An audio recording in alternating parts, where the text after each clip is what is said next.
জানেন, তারেক রহমানকে বলে দিছি যে আমার প্রধানমন্ত্রী শেখ হাসিনা আমাকে যে কথাগুলো দিয়ে গেছিলেন সেগুলো আপনাকে।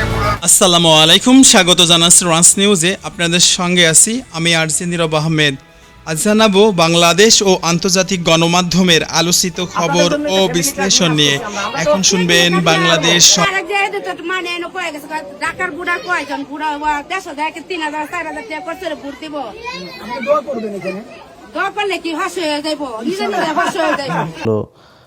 কলাম সহ স্পেশাল রিপোর্ট একটার পর একটা এ পর্যন্ত 8-10টা হয়ে গিয়েছে প্রায়। তারা নিউজ করছে একজনের জন্য খুব ভালোবাসা কান্না। তিনি হচ্ছেন যশোর কারাগারে বন্দী নিষিদ্ধ সংগঠন ছাত্রলীগের সাবেক নেতা, বাগেরহাটের একটা উপজেলার ছাত্রলীগের সাবেক সভাপতি। তিনি খুব ছোটোখাটো পদ না। তো তিনার যে ঘটনাটা ঘটেছে, আপনারা আগে শুরুতেই একজন মানবিক মানুষ হিসাবে প্রথমে এই সাদ্দামের যেই ঘটনা আমরা দেখেছি কারাগারের ভেতরে গিয়ে, তারপরে তার ছোট শিশু সন্তান এবং তার স্ত্রী 22 বছরের অল্প বয়সেরই মেয়ে, তারা দুজনই আত্মহত্যা করেছেন।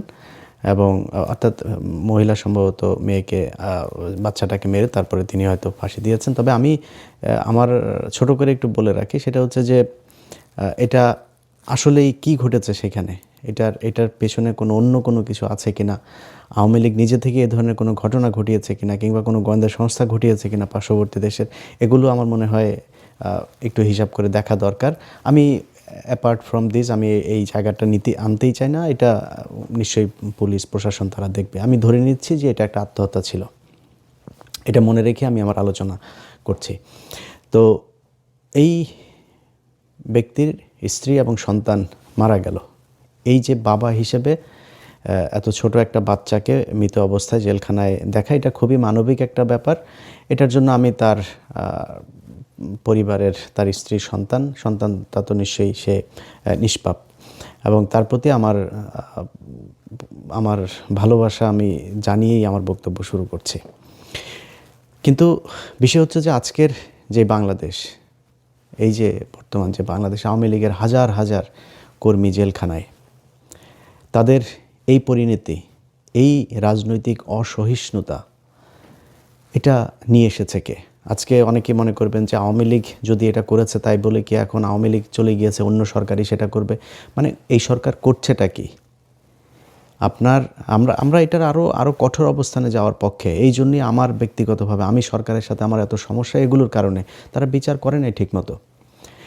যেই সংগঠন, আপনি যদি এই ছেলের, এই যে সাদ্দামের ফেসবুক পেজ, সেটাতে যদি আপনি আইডিতে যদি যান, তার আইডিতে এই যে 25-এর আপনার মাঝামাঝি সময়েও সে যেসব পোস্ট করেছে, প্রকাশ্যে সে মিছিল করছে। তুই তো নিষিদ্ধ সংগঠন, তুই এই দেশের সরকারের আইন ভঙ্গ করে তারপরে তুমি মিছিল করতে পারবে না। অনেকেই বলছে তাকে কেন, তার কি অপরাধ, তাকে জেলে রাখা হয়েছে কেন? সে মিছিল করেছে, এর মাঝখানেও মিছিল করেছে। সে কদিন পর ওই যে তন্ময় হেলাল, তাদের সাথে, তন্ময় হেলালেরা কারা?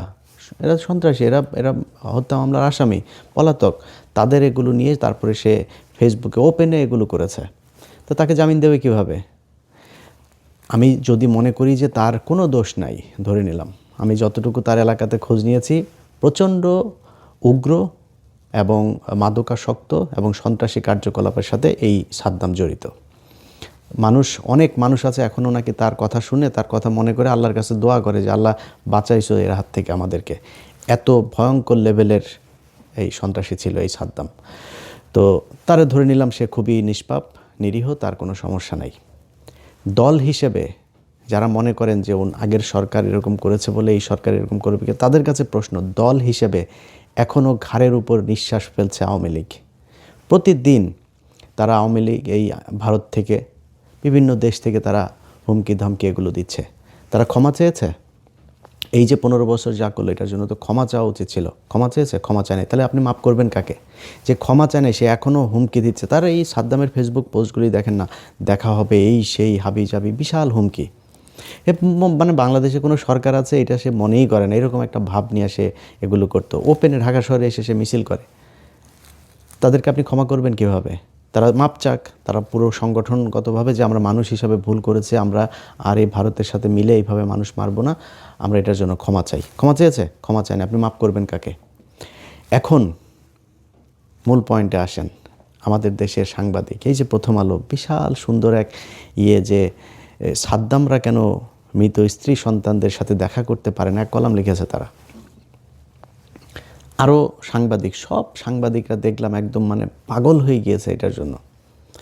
ভাই, এই 15 বছর অনেক ঘটনা ঘটেছে। আমি আমার আজকের ভিডিওতে আমি এই মানে ঘণ্টাখানেক ঘাটাঘাটি করে যে কয়টা ভিডিও পেয়েছি, সেই কয়টা ভিডিওর ব্যাপারে আপনাদেরকে বলবো যে কি করেছে এখন এই 15 বছরে এই বাংলাদেশের মানুষের উপরে কী নির্যাতন হয়েছে। আপনাদের খিলগাঁয়ের জনির কথা মনে নাই? জনির বাচ্চার বয়স কত? যারা সাদ্দামের আজকে এই মুক্তির কথা বলছেন, এই সাদ্দামের মুক্তির মতো এরকম আরেকজনকে তো মুক্তি দেওয়া হয়েছিল এর আগে, মনে নাই? সেই ব্যক্তি ছাড়া পেয়েই তারপরে গিয়ে হাদিকে মেরেছে। তো এখন সাদ্দামরে ছাড়তে হবে? সে তারপরে আবার ফের হাসনাতরে ধরবে, সার্জিসকে ধরবে, নাহিদকে ধরবে, নাসিরুদ্দিন পাটোয়ারিকে ধরবে, এই জন্য ছাড়তে হবে? তার অন্যায়ের সাজা পাইতে হবে। সেইখানে সে এই যে প্যারোলে মুক্তির বিষয়, বিডিআর সদস্যদের যাদের সাজার মেয়াদ শেষ হয়েছে আজ থেকে 10 বছর আগে, এরকম এক ব্যক্তির গেল কিছুদিন আগে কুমিল্লাতে তার বাবা মারা গিয়েছেন, তার প্যারোলে মুক্তি দেয় নাই। ছাড়ে তো নাই, প্যারোলে মুক্তি দেয়নি। কেন দেয় নাই জানেন? বলেছে সেখানে যেতে আসতে সময় লাগবে, এই জন্য মুক্তি দেয়নি। কই এই দেশের মিডিয়া কথা বলে নাই তো? এখন পর্যন্ত বিডিআরের লোকজন জেলখানায় আছে, তাদের পরিবারের লোকজনের সাথে তো কথা হয়। ভাই, এই মানে ক্যান্সারের রোগী আছে বেশ কয়েকজন, শরীরের বিভিন্ন জায়গায় কোমর, পায়ের এখানে আপনার ড্রিল মেশিন দিয়ে এই আর্মির লোকজন তাদেরকে নির্যাতন করেছে। পা অবশ হয়ে গিয়েছে, হাঁটতে পারে না, নানান অসুখে ভুগছে। অনেক বছর তো 17-18 বছর হয়ে যাচ্ছে। মানুষগুলোরে প্যারোলে যাইতে দেয়নি। এরকম অনেকের স্ত্রী সন্তান বাবা মা মারা গিয়েছে, ম্যাক্সিমামকে প্যারোলে মুক্তি দেওয়া হয়নি। তারপরে প্যারোলে মুক্তি এটা একটা মানবিক ব্যাপার, এটা কেন হয় নাই কী হয় নাই প্রশাসনের দিক থেকে একটা বলছে, তাদের দিক থেকে আরেকটা বলছে, আমরা জানি না কি হয়েছে। প্যারোলে মুক্তি দিলে আপনি জেল গেটের ভেতরে নিয়ে যে তাকে দেখিয়েছে, এই মানবিকতা আপনি দেখিয়েছেন? আপনারা লাশ দেন নাই। এই পুরান ঢাকার ইব্রাহিম, আমাদের এই ক্রাইম এডিশনের নিউজ গিয়েছে, দেখেন ইব্রাহিমকে এই যে 7টা ছেলেকে গাজীপুরে মারল, একটা লাশ দেওয়া হয় নাই। লাশ আনতে গিয়েছে, তাদের স্বরাষ্ট্রমন্ত্রী নিজে বলেছেন যে যারা লাশ নিয়ে বেশি করবে তাদের পারিবারিকভাবেও তাদের ব্যাপারে খোঁজ নেওয়া হবে এবং তাদের ব্যাপারে ব্যবস্থা নেওয়া হবে।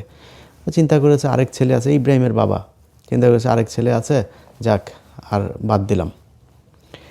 তো তারা করে নাই, তারা লাশও পায় নাই। এখন লাশ খুঁজছে, ওই জুরাইনে খুঁজছে, গাজীপুরে খুঁজছে, ঢাকায় খুঁজছে, নানান জায়গায় যে তারা লাশ খুঁজছে। এটা সেই বাংলাদেশ। এই দেশে মনে নাই এই যে সালাউদ্দিন কাদের চৌধুরী মারা গিয়েছে, মারা যাওয়ার পরে কবরে হামলা করেন নাই? এটা সেই দেশ। এই দেশে এই কাদের মোল্লাকে বানিয়েছে কসাই কাদের, শহীদ নিজামী তাকে বানানো হয়েছে, তিনি নাকি পাকিস্তানিদের এখানে নিয়ে মেয়ে সাপ্লাই দিতেন, হরিণ সাপ্লাই দিতেন।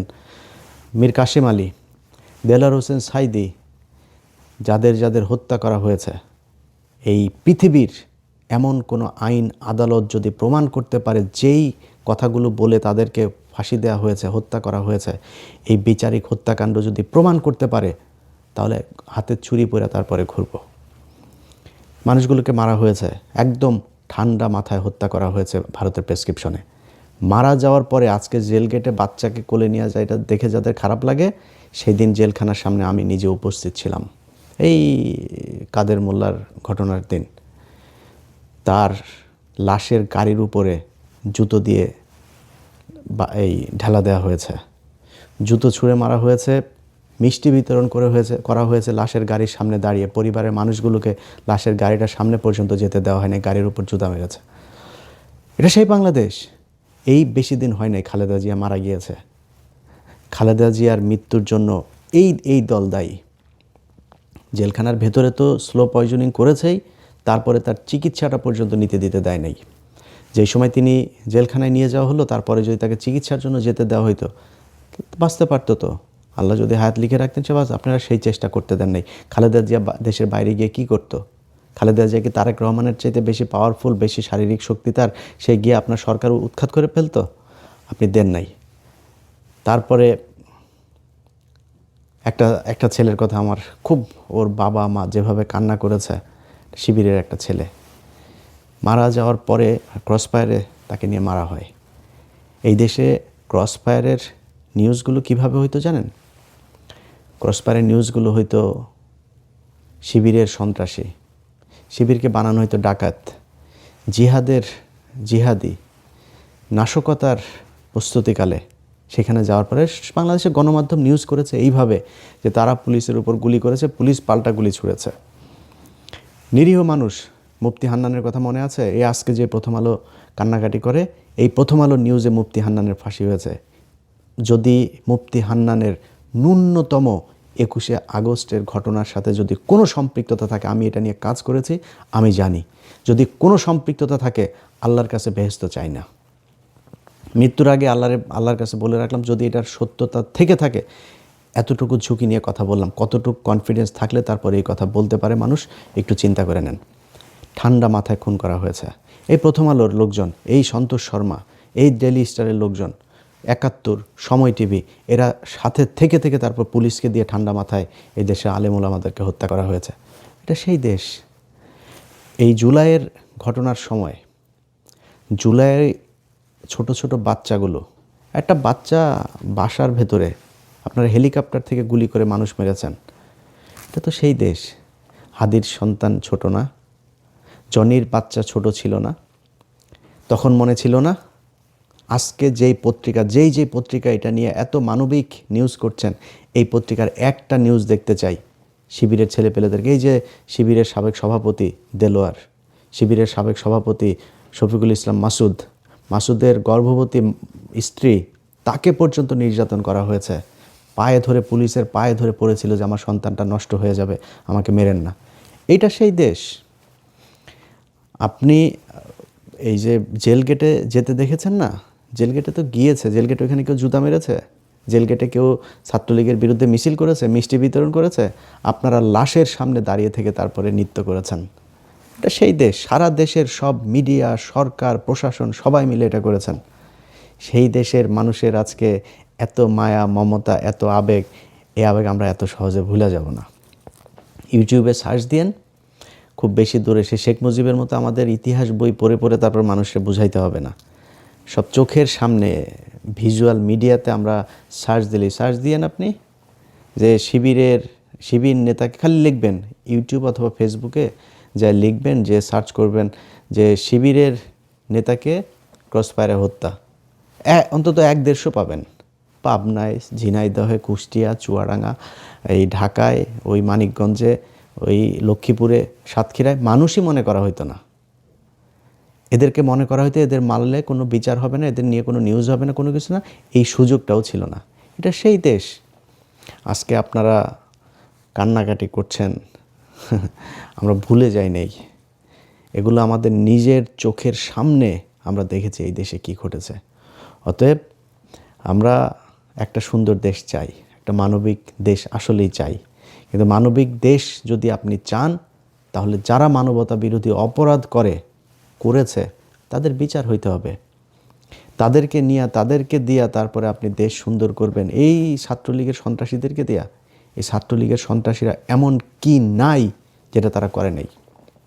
আরে ভাই, ভোট দেন নাই আপনি বলেছেন ধানের শীষে ভোট দিবে, এই 2018 সালে, বেশি দিন হয় নাই। আপনি ধানের শীষে ভোট দিবেন, নৌকায় দিবেন না ভোট, জোর করে আপনার সিল মারাইতে গেছে, আপনি মারেন নাই।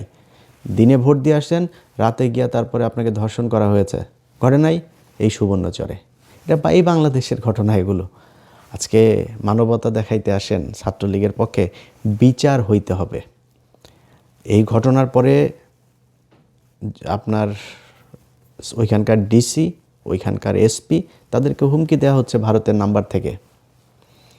আপনি এখনও পর্যন্ত আপনাদের কোনো নাই, অনুশোচনা নাই, কোনো ক্ষমা চাওয়ার কোনো আন্তরিকতা নাই, মনোভাব নাই। আপনারা এখনও পাইলেই ছিঁড়া ফেলবেন, খায়া ফেলবেন, আবার ফের দেশকে সেখানে কোথায় নিয়ে যাবেন? একজন আলেম সকালে ফজরের নামাজ পড়তে যাবে, তার মাঝখান থেকে ধরে নিয়ে ক্রস ফায়ার দিয়ে মারে বলবেন যে জঙ্গি নাটক, জঙ্গি হামলায় মারা গিয়েছে, বোমা বানাইতে যায় মারা গিয়েছে, সেই দেশ সেখানে নিয়ে যাবেন। এই দেশে আবার ওরকম কোনো কিছু যদি এই দেশের প্রশাসন, এই দেশের সেনাবাহিনী, পুলিশ বাহিনী, বিডিআর বাহিনী সব মিলেও যদি চিন্তা করে না, এই দেশে আরও কয়েক হাজার মানুষ তাদের জীবন দিয়ে দিবে, সেই জায়গায় যাইতে দিবে না। আমরা ভুলে যাইনি আমাদের যত সমস্যা। এই যে আজকে কথা বলছি না, দেখছেন আমার কথা মনে হচ্ছে যেন সরকারকে সেভ করার মতো করে কথা বলছি। এই সরকারের সাথে যত সমস্যা আমার তৈরি হয়েছে সব কিছুর জন্য এই বিচার না করা দায়ী। এই 1.5 বছর সরকারের সাথে মিলেমিশে বিভিন্ন কাজের মধ্যে তাদের সহায়তা চেয়েছি, তাদেরকে সহায়তা করতে চেয়েছি, দেখি সব জায়গায় একই রকম। এই যে আসিফ নজরুল এত সুন্দর মিষ্টি মিষ্টি করে কথা বলে না, এখনও পর্যন্ত আওয়ামী লীগের বিচারক, আওয়ামী লীগের এগুলোকেই করছে। প্রতিদিন আপনার চুরি করে করে মানুষকে আপনার জামিন দিচ্ছে। আরে ভাই, দিলীপ আগারওয়ালা কেমনে জামিন পায়? হাদিকে যে মারল সে জামিন পায় কেমনে? তাদের ব্যাপারে কোনো ব্যবস্থা নিয়েছেন আপনারা? কোনো ব্যবস্থা নেওয়া হয়নি। এগুলো এই সরকারের পক্ষ থেকে করা হচ্ছে বলেই সরকারের বিরুদ্ধে কথা বলছি, সামনে আরও বলতে হবে, যদি নাকি এগুলো ঠিক করে না দিয়ে যান। আপনাদের হাতে সেই সময় নেই, করতে পারবেনও না। সো আমার মনে হয় যে এই যেগুলো এখন পর্যন্ত আছে, যতটুকু আছে, এটারে যদি শক্তিশালীভাবে যদি করে দিয়ে না যাইতে পারেন, এই যেমন ভোটের জন্য নাচানাচি করেন না, কেন করেন? ভোটের জন্য নাচানাচি করেন আপনার জীবন বাঁচাইতে। আপনারা এই দেশে কারোর দ্বারাই শান্তিতে থাকতে পারবেন না। না সাধারণ মানুষের কাছে জুতা খাবেন, আপনার এই আওয়ামী লীগের কাছে তো খাবেনই।